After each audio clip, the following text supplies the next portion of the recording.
Sheriff Donnie Youngblood joins me this morning. He's got his monthly update. He joins us on Sunrise once a month to talk about what's happening around Kern County. Sheriff, thanks so much for joining me. Appreciate My pleasure. it. So earlier this month, just a couple of weeks ago, the California Highway Patrol sent out a news release talking about how they are extending their partnership, the one that they have with the Bakersfield Police Department to crack down on crime in our community. They're extending that now to the Sheriff's Office to help out specifically with roadway violence and criminal activity. Talk a little bit about what this partnership, this formal partnership, looks like for the Sheriff's Office. Well, the CHP tried to get us into their auto theft task force for the last couple of years. We have been unable to participate because of lack of personnel. We now have one that we're putting in that task force. CHP has some expertise in auto theft, in finding VIN numbers, and the task force has been very successful in countering auto theft, and that's really what it's about. The retail theft, the county doesn't experience retail theft like the city does. And so I think that we're not in the retail theft task force because we don't have an issue like the city does. Does this partnership are you expecting to see a huge difference? I mean, when you talk about this partnership, you think obviously more resources, more officers on the road. Are we going to see more people arrested because of this partnership, specifically with what they're trying to target? Yeah, we already had a major event. Once we put officers in there, they got in a foot pursuit and through a property where stolen vehicles were, a chop shop. So we've already seen some successes. Auto theft has been rampant in our county for a long time, and this should help a little bit. Is this something like, if you didn't have this, there would be more of these issues on the Well, if we didn't have this, we would be working, instead of working burglaries, we'd be working auto theft or vice versa. And you can only spread yourself so thin and you're not very successful. Now, you talk about how a lot of this is something that the county has dealt with for a long time. I wanted to also talk about retail theft. You just said this is retail theft more of a city issue, and that makes sense, obviously. But a couple of weeks ago, we had Police Chief Greg Terry on talking about how while the statistics show that property crime is down, a lot of it's just not getting reported. Yeah, reporting's down. Reporting is down. Yeah, and so he talked about that. But he also said how a lot of the property crime and organized crime that is happening in the city of Bakersfield is happening by a small group of people. And he says a lot of these people are going in and out of jail, some of them dozens of times a year. You're in charge of the jail. Yep. How are these people getting back, these repeat offenders getting back on the streets and committing the same crimes? Well, first of all, we have an agreement with the city. If they have 10 repeat offenders, let us know when you book them who they are, we'll keep them as long as we legally can. And we've been doing that for the city. But right now there's 1,800 people in custody in the jails. And off the top of my head, I can tell you over 1,700 are violent felons. You have to have a flexibility of 200 to 300 people vacancy to move people around. So when somebody comes in for a petty theft, you either release them or you release a violent felon. Those are your two options. And until we get Max Mead staffed and opened, and even then we're going to have an overcrowding problem. But right now we don't have the staff. We're just still down 65 detention deputies.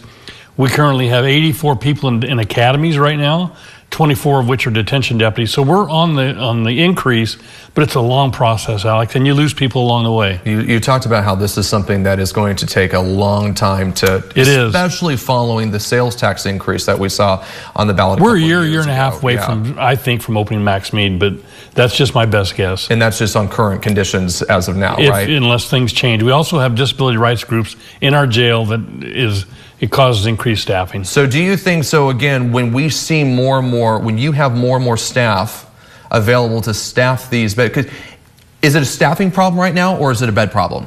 It's both. Okay. We have the beds, right, but we don't have the staff to open Max Mead, so those beds are empty. So what happens if, there's a lot of talk about some of the repeals that could be coming on making, especially after Prop 47 passed, 10 years ago, there's this push to repeal that and to make these crimes have more significant punishments. If we see this pass, are you still going to have the same problem, though, that you have right now? We are. There's no getting around it. We're still going to have the same problem until we can open that Max Mead facility. But it's still a good bill. It's still a step in the right direction. I want to talk about something that you've talked about this over the last several months. Back in late March, 3 men dressed in tactical gear at the KCSO's Hart Park shooting range allegedly shot and killed the cat. That video went viral on social media after a woman posted the aftermath of it. Quickly went viral, and many people were upset about what they saw. You said that there is currently an investigation underway within the sheriff's office about what happened. This happened almost 5 months ago. Is there any update on this investigation? Well, first of all, we have internal affairs investigations that are pending for a year. There's only a certain number of cases, officers that can work a certain number of cases. But this case is completed. The allegations were sustained. The officers involved have been appropriately disciplined. I've met with the animal rights groups. They're content with what we're doing. They're back to work, but they've been disciplined, and that's about as much as I can tell you without violating the Peace Officer Bill of Rights. I also want to talk about something that we heard about last week. There was an arrest made in the Mojave mass killing that happened in May of last year. And a lot of people, again, you've been on here talking about how there was not a threat to the public following that shooting, but there was not an arrest made. Kind of walk me through this timeline. How did it take deputies so long to make an arrest, and what happens next? Well, it's a combination of deputies and DA, attorney that's going to prosecute the case. We can make the arrest, but if they're not ready to prosecute, then you're going to release them. We knew, without talking too much about the case, because the DA has it now and has issued complaints, we knew that our prime shooter was still in custody, so we weren't concerned about the public's safety. Through the year of investigation, we learned there was a second person involved, and that person has been arrested as well. So you don't rush into these things because you only get one shot at it. And this is a very complex, a lot of DNA evidence, a lot of ballistic evidence. This was a complex case. I also want to just end, because we are running out of time, I want to end on the Kern County Law Enforcement Foundation has a couple events coming up. We do. And you're really excited about that. You have always talked about how excited you are about these events. There's a golf tournament and a dinner coming up. We have a golf tournament September 6th at Kern River. 319-8873. Call, join.